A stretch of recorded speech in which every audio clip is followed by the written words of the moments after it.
Kendrick Lamar just released a new song called Auntie Diaries, and it's been stirring up a lot of controversies.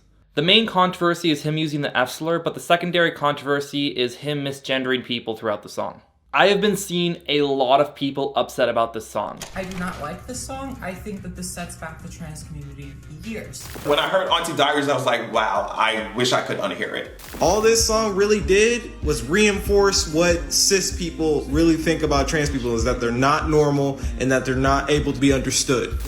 I do have issues with it. Within the song, there is the overuse of the F-slur. Mm-hmm. He also misgenders, using the wrong gender for his family members as well as dead names. But I really just think it's because they're analyzing the song wrong. The song is undeniably a pro-trans song, but the song isn't just saying trans people good, which based on the song he obviously believes. It's about Kendrick's experience growing up around trans people and evolving from being transphobic to accepting trans people for who they are. The song isn't really just about trans people, it's also about him and how he learned to accept trans people. Now, to disclose, I'm not straight and I am genderqueer. While that might make my opinion more optically acceptable, I don't think it actually makes my opinion more valid than if a straight person said it. Because none of what I'm going to say hinges on whether is straight people's word to reclaim, because it isn't. Or whether I'm permitting anyone to misgender people, because I'm not. Misgendering people is never okay. But I am going to argue why Kendrick Lamar's usage of the F-slur is not only acceptable, but is an actively good thing. And that the way that Kendrick Lamar selectively misgenders people actually enhances the message of the song. Now wait, that might make a lot of people upset, especially my followers. But please listen to what I have to say before you get mad. Also, by the way, I'm not telling anyone that it's wrong that they're offended by Kendrick Lamar's usage of the F-slur. If you, a queer person, are offended by his usage, that's valid. Your emotions are valid. And no one should tell you that they aren't.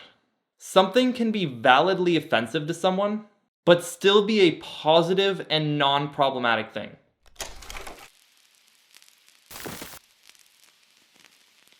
That out of the way, let's get to the F-slur. Now, I'm not saying he has the F-slur pass, or that he has the right to reclaim the word. I mean, he literally says that in the last line of his own song.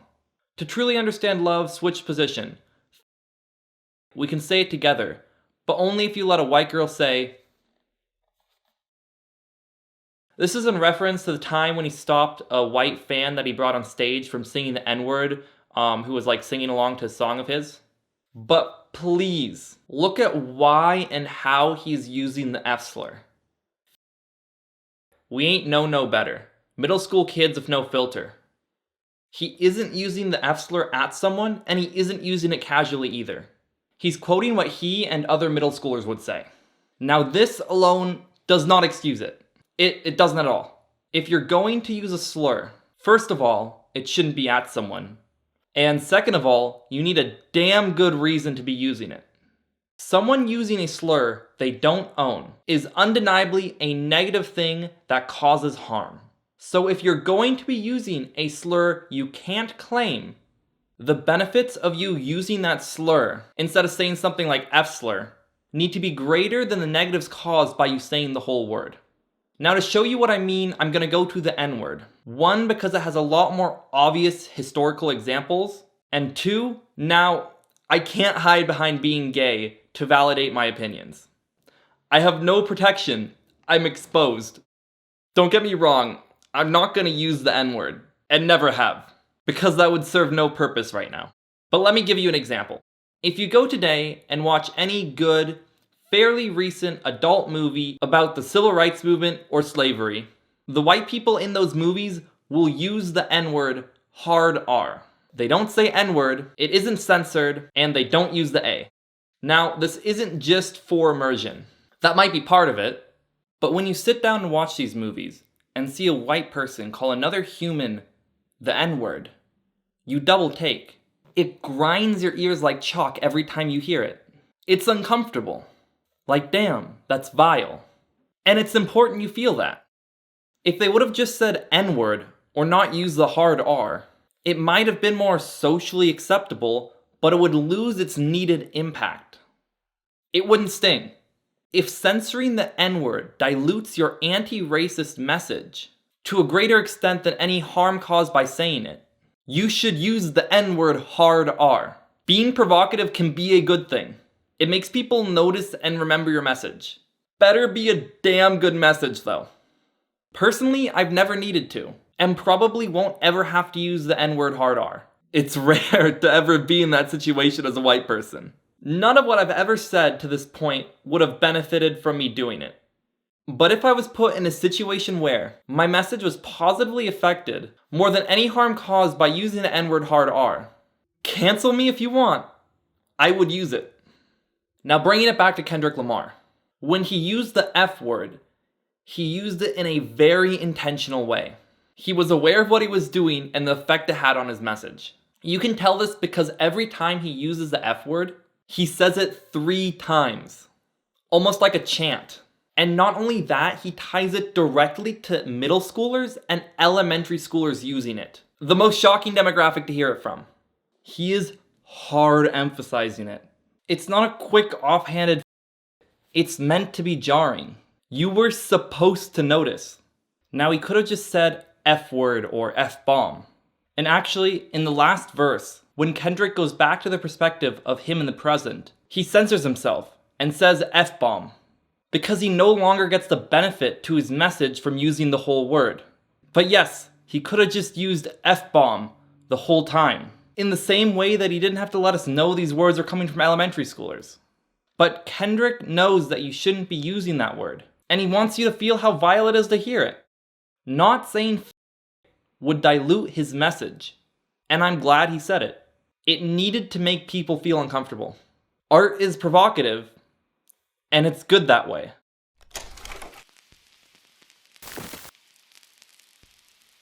Now for him misgendering people. The first quick thing that I need to get out of the way is Kendrick using auntie when referring to a trans man. We don't know what the family dynamics are, but based on the high levels of respect and regard Kendrick Lamar gives this person, I would doubt that in this song Kendrick is referring to him in any way he would disapprove of.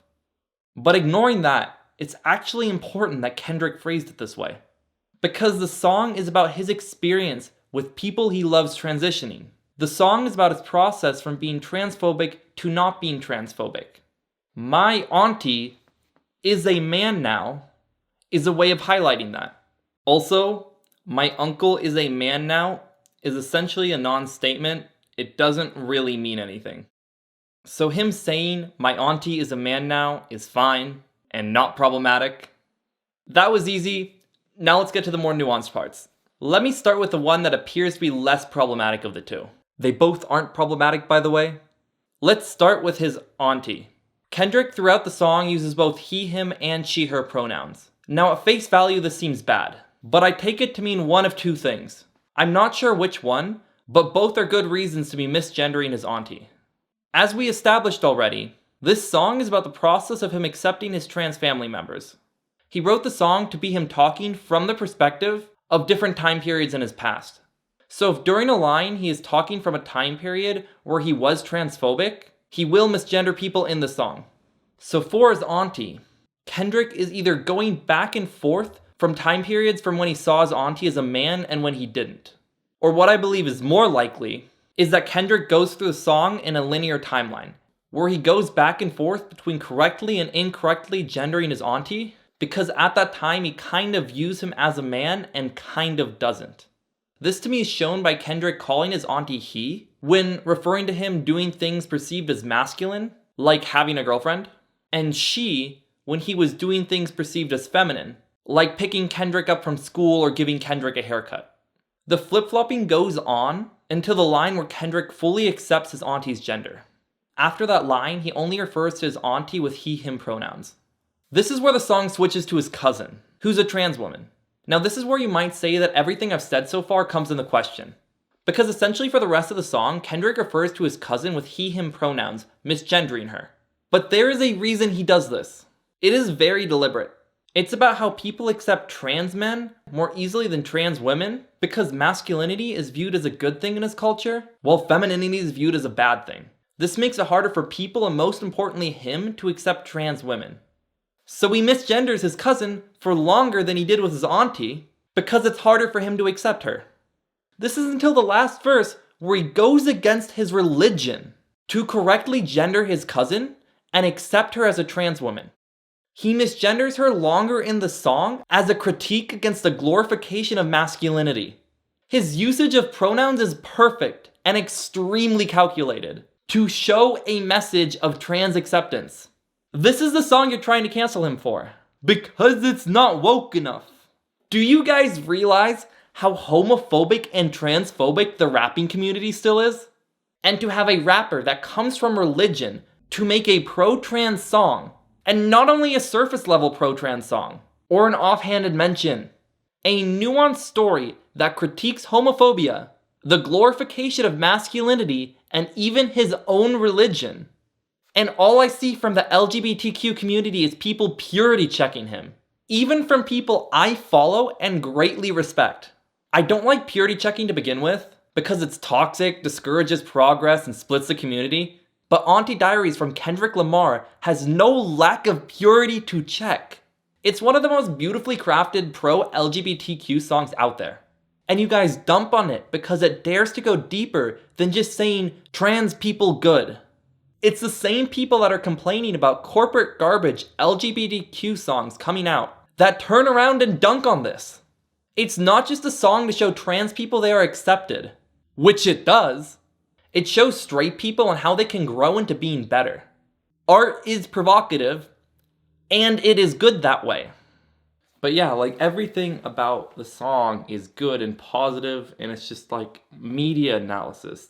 He uses space to talk about his experience with transness in a trans positive way.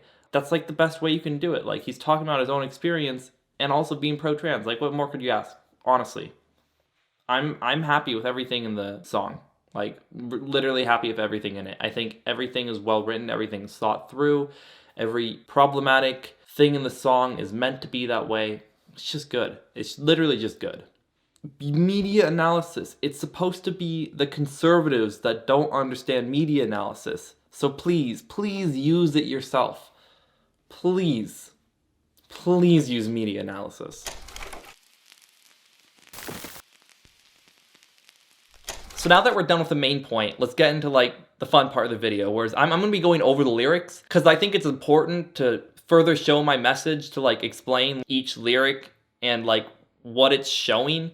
Because some of them, like you read it once and you just like read it individually, it seems problematic. But like, again, you got to look at this as a whole. So that's why I'm going to go through the lyrics real quick.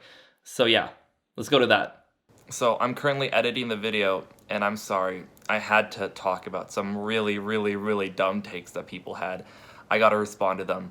I'm just gonna do it on my phone because I don't want to set up my whole camera right now because that's gonna take a while, and I want to upload this video within the next hour or two. But also, I'm hungover as shit right now. I look like shit. I'm hungover, not doing great, bad migraine. But I had to respond to these stuff. So I just had to. I do have issues with it. Within the song, there is the overuse of the F-slur. Mm-hmm. He also misgenders, using the wrong gender for his family members, as well as dead names. Have you ever heard of a concept called storytelling? Or a thing called media analysis? It's literally your job, so. Also, earlier she was complaining about how Kendrick was using auntie instead of uncle, just completely missing the point of the song. Like, she wanted him to sing, "My uncle is a man now." Unironically, that's what she wanted him to sing. In my opinion, it's been the cisgender people in my life who were so moved by this work that they wanted to talk to me about it. Other queer and trans people that I know were not moved by it. The song was made for cis people, which is actually a good thing. Because believe it or not, transphobic cis people are a lot more likely to listen to other cis people talking about, like, the validity of trans identities. I know, it's a crazy idea.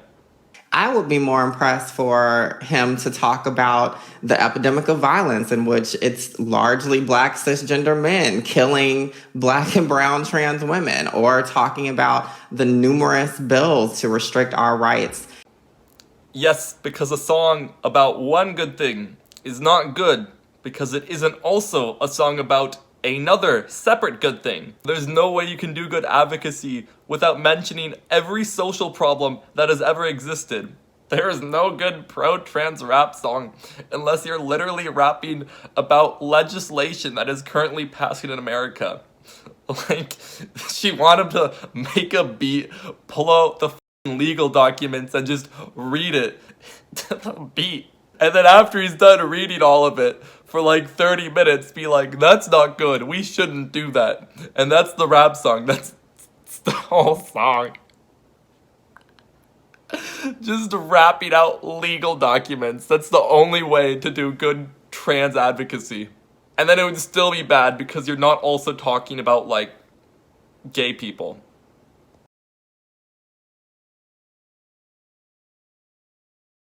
When I heard Auntie Diaries, I was like, wow, I wish I could unhear it. I wish I could unhear it. Now, I would love to see if there are queer people who, I don't know, if there are queer people who watch this video, who heard the song, and who find it uplifting and empowering, and that's fine. To me, I'm just like, don't say shit. You don't have to say shit. I do not like this song. I think that this sets back the trans community years. So yeah, by the way, I am going over the lyrics off script. It's just like my reaction to them. I already read them, of course, and like analyzed them, but like this is just, yeah, off script. All right, some of the parts we're gonna go through kind of quickly. I'm closer now because I'm like closer to my computer. So yeah, it's probably crooked camera, whatever. Camera's crooked, I'm gonna leave it. My auntie's a man now. I already described why that is important, because the my auntie is from when he's like transphobic and doesn't fully understand and is a man now. It's kind of like the process from going to not transphobic to, from transphobic to not transphobic. It's the process. So I actually like, that's like the one line that's repeated a bunch of times. And I think how it's written is really good because it encapsulates the point of the song. That's what it's doing. So beautifully done. I mean, couldn't ask for better. I'm going to slouch now, so. I think I'm old enough to understand now, drinking Paul Mason with her hat turned backwards. So you can see that here he's still using she, her pronouns because this is right at the beginning. So he like pretty much just learned, hypothetically in the song, just learned like about his auntie being a trans man now. So he's still using she, her pronouns. Motorola, pager off like yes, Jackie. Blue Air Maxes, gold change, and curl kits. 93 Nissan wax job, the earliest. Big social, big personality, vocal. Played underground verbatim and stayed local. Oh, by the way, I'm going to use auntie when referring to his like uncle, but I'm going to say auntie because auntie is how he is referred to in the song. So I'm going to say auntie just so you guys know. So yeah, that's just like all the masculine stuff that his auntie would do. You can see that he's like pretty accepting of it, a lot more accepting than his trans woman cousin. Like immediately he's like, oh, okay, I get it. He did all the man stuff, so he's a man. My auntie's a man now. I watched him and his girl hold their hands. So this is the first time that he says he, him pronouns. Now he will go back to she, her pronouns. Again, to clarify, I already said it, but he's like talking from like the time period. So if in the time period he like would use he, him, or she, her, he would use it in the song. It's from the perspective of past self. So you can see that like when doing something masculine, like having a girlfriend, his uncle, he considers his uncle a he and a him.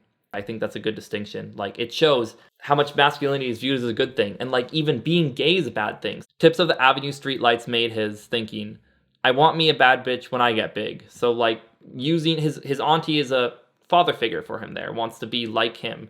They walked a corner like California King, cold hands all up her skirt, car whistling down the road. Being a man with a woman, so it's straight. He can very easily accept his auntie as a man when it's like in regards to him being straight. Now it makes him straight. He's not like a lesbian anymore, so therefore it's good because now he doesn't have to view his auntie as a lesbian, so therefore he doesn't have to have that conflict. So that's why it's so easy for him to say he in this situation, and it makes sense. Again, this song's perfect. How this song is written is just, it's perfect. It shows the mindset perfectly.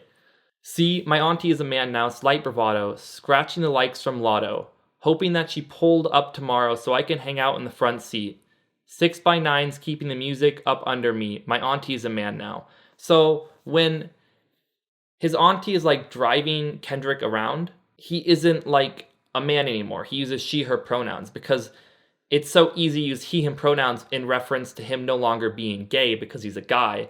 But like driving you around and doing other stuff, he still doesn't view his auntie really as a man unless it's convenient to him.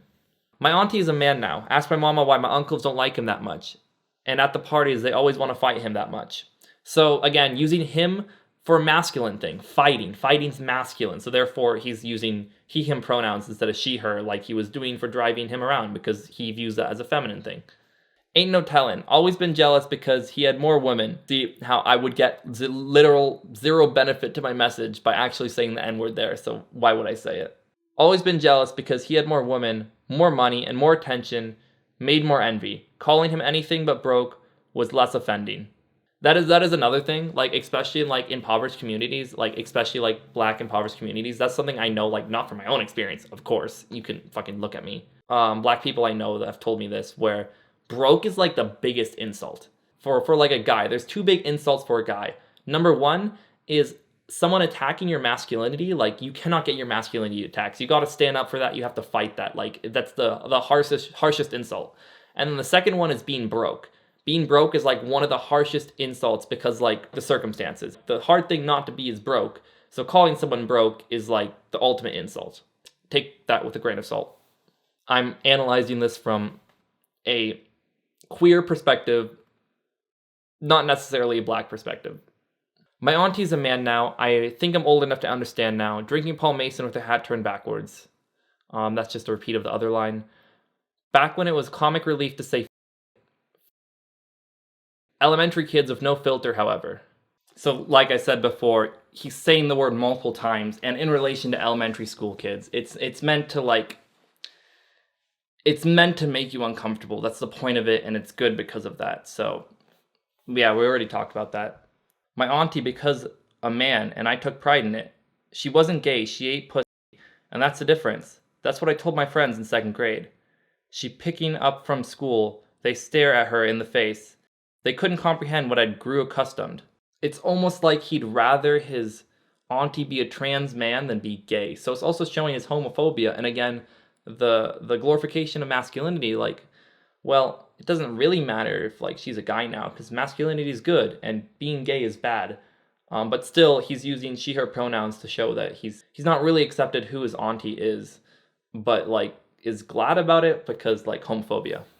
We pull off bumping quick like it was nothing. My auntie's a man now. What a relationship. I grew up fast. I need no one to babysit. He gave me some cash. He gave me some gang cherry freshener on the dash. I never complained. So giving him cash is a masculine thing. So he uses he pronouns for his auntie. She even cut my hair at the pad. Was loving my fade. So cutting hair is feminine to him. So I'm not 100% sure that he's going back and forth for like whether it's like specifically feminine or masculine. I think that's what he's doing. It seems like that's what he's doing. But it is showing that he doesn't really fully accept who his auntie is now. But yeah, he's using she now for cutting hair. My auntie was a man now. We cool with it. The history had trickled down and made us ignorant. My favorite cousin said he's returning the favor and followed my auntie with the same behavior. He's cool with it now. He's cool with his auntie being a man. Now it goes to Demetrius is Marianne now. So Marianne, his cousin. So now it switches. It switches because he's accepted his auntie as a man, but now Demetrius is Marianne now. So now he doesn't just have to accept the trans aspect. He has to accept the femininity. So like, which is viewed as worse, which makes it harder, which is shown, like I said, by not using the correct pronouns until the very end. He's more confident in Liv's plan now, but the family is in disbelief this time, convincing themselves he ain't living discreet, he's fine. So his family's not accepting his cousin, but they were more accepting of the auntie because, again, masculinity is viewed better in the culture that he is in, and actually almost all culture. I had to be very mindful of my good cousin. I knew exactly who he was, but I still loved him. So he still loves his cousin, but he's not accepting his cousin. This is important because, like, people always say that, oh, I still love them, but I just don't think that it's real. It's not fully accepting someone. It's still really harmful. Demetrius is Marianne now. I mean, he really Marianne. So accepting, he's not saying Demetrius is a woman now, or my cousin is a woman now, because he doesn't see that. He's not even thinking that. He's just thinking Demetrius is Marianne. He's not. It's not even in his head that Demetrius is a woman now. Is Marianne a woman? Just like the name change and the femininity. But yeah, he doesn't view her as a woman yet. I mean, he's really Marianne, accepting now the name, but not accepting the woman. Even took things further, changed his gender before Bruce Jenner. So he's showing that it's not just his cousin, that's just that he doesn't view trans women as trans women because he's using Bruce Jenner. So this is his past self using Bruce Jenner because to kind of show that he's not accepting a trans woman here. Was certain living his truth, even if it meant see a surgeon. Didn't talk for a while. He seemed more distant, wasn't comfortable around me. Everything was offensive. So he still loves his cousin, but his cousin doesn't want to be around him because he might say, oh, I accept you. I'm going to call you by Marianne, but he's not using the correct pronouns. He's not actually accepting his cousin, so his cousin's distant. He's talking about his struggles. Like this whole song is about his struggles with accepting trans people, and he's hurting. He's aware that he's hurting someone right now. His past self hurt Marianne. I gotta plug my computer in. Sorry, there's gonna be fan noises now. So that will make the audio not as crispy, sadly. Demetrius is Marianne now. Remember church? Easter Sunday, I sat in pew. You had strong faith, more spiritual than these dudes. Were living life straight. So like showing like the hypocrisy of the church. Marianne is following the church like what they want, like the ethics of the church, goes to church all the time, like really is a religious person. But simply because she's trans, she's less to the church than people who don't even care that much. Which I found ironic because the pastor didn't see him the same. The hypocrisy of the pastor in the church. He said my cousin was going through some things. He promised the world we live in was an act of abomination, critiquing how religion treats trans people. And Demetrius was to blame. I knew he was conflicted by the feelings a preacher made, wondering if God can still call you a decent man. Still found you the courage to be subservient, just to anoint, until he singled you out to prove his point. Again, just how shitty religion and this pastor is treating Marianne. Just a critique of religion. I don't know why people are shitting on this. Just like people just don't have any media comprehension, so they see someone say they see someone misgendering someone. Like it's like people just like all they see is red, don't see any storytelling or the point or like why a song's made, and just see fucking red. It's ridiculous. Demetrius is Marianne now. Church. His auntie's a man now. It hurt. He the most because his beliefs were close to his word, forcing me to stand now. So this is the part which is important. I said, Mr. Preacher Man, should we love thy neighbor, the laws of the land or the heart? So he's quoting the Bible and saying, love your neighbor, like love people. Don't treat people like shit, and pointing out that the church is treating trans people like shit. So why are they doing that? They're going against their own teaching. I recognize the study. She was taught since birth. But that don't justify the feelings that my cousin preserved. He finally literally stands up to a pastor to correctly gender his cousin. And this is where he accepts her as a woman. He uses she. And it's important that it's in like standing up to the church. He's standing up against like what he's been told. He's standing up against like homophobia, against like the femininity and masculinity issues. He's standing up against all of that to like accept someone. And that line it's powerful because he's putting a lot on the line to love and accept someone that he cares about and wasn't loving and accepting beforehand. The building was thinking loud, bad angel. That's when he looked at me and smiled. Said thank you. Finally accepting his cousin for who she was. The day I chose humanity over religion. I mean, it says it itself. It's in the lines. I don't gotta explain that. The day I chose humanity over religion. The family got closer. It was all forgiven. I said them F-bombs. So he's censoring it. Because this is him presently after like learning and growing. And there's no need of saying, first of all, it wouldn't make sense here. But even if he did, there would be no need of saying it. Because It's not, this moment isn't supposed to sting. This moment isn't supposed to make you uncomfortable. That's not the point of this verse in the song. Mistakenly, I didn't think you known any different. See, I was taught words was nothing more than a sound. If everything was pronounced without any intention. If every second you challenged that I was kicking. So, this is actually something that I want to say my personal view on. Me personally, I think that it would be a better world if we didn't give these words the power they have, like any slurs. I think personally it would be a better world if like that wasn't the case, and then we always took context into like the situation, we took intent, we took all that stuff, because I think it's kind of a negative thing to give these words this power. And it'd also be easier to like know who's right, because like you can tell if someone's using like the N-word like viciously, you'd be like, oh, they're racist, and you'd know, and you could tell based on like how people use these words and whatever. So I think it'd be a net positive, but that's not the world we live in. So because these words do have that power and that meaning, we should treat them that way, because that is how the world works. That's what these words means. That's the power these words hold. So you should treat them with the power they hold. Maybe I'm wrong because we don't live in that world. So if we did live in that world and it was like, then we'd know, but we don't. So, but we live in the world where they do have the impact. So you should treat them like they do have the impact, and that's important. So remind me about a show I did out the city, the time I brung a fan on stage to rap, but disapproved the word she couldn't say with me. Oh yeah, so this is something Kendrick Lamar did that was really shit. So I've been defending him this whole time. I'm not going to defend him here. He brought a white fan on stage, this white girl, and gave her a mic and asked her to rap along with him. And then proceeded to do the part of the song where he says the N-word, soft N-word, so A instead of hard R, multiple times in the song. And he did it, he knew what he was doing. He was trying to bait something out of her, like a funny reaction, like to like kind of ridicule her.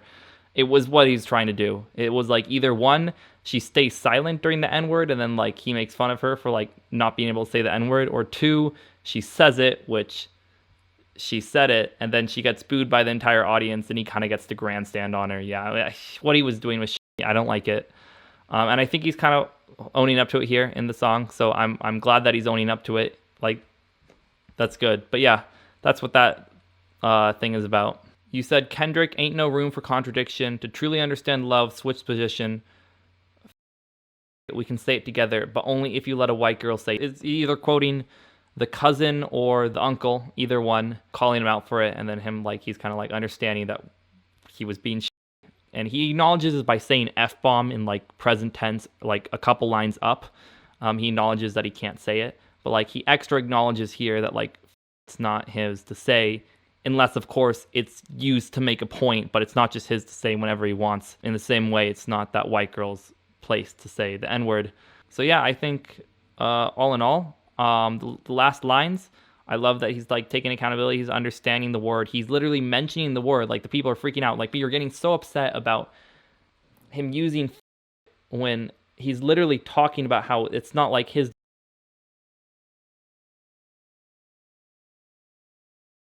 That's the whole video. If you guys can subscribe for further content, I have a lot of stuff that I'm making. I'm working real hard, work hours and hours on my stupid content that gets no views, but I enjoy it, so whatever. So yeah, if you could like, subscribe, and do all that stuff, that would be fantastic. And if you want to share this video, that'd be even greater, because I really like this video. I think this is a good video. I think it's a good message. Basic YouTube outro stuff. That's all. Love you guys. Oh, also sorry about the computer noises when I was going over the song. I normally do that type of stuff on my desktop, which isn't as loud, but because I moved, I don't have all that stuff plugged in yet, so I can't use my desktop yet. So I had to use my laptop, which gets really, really noisy. See you guys, bye, love you.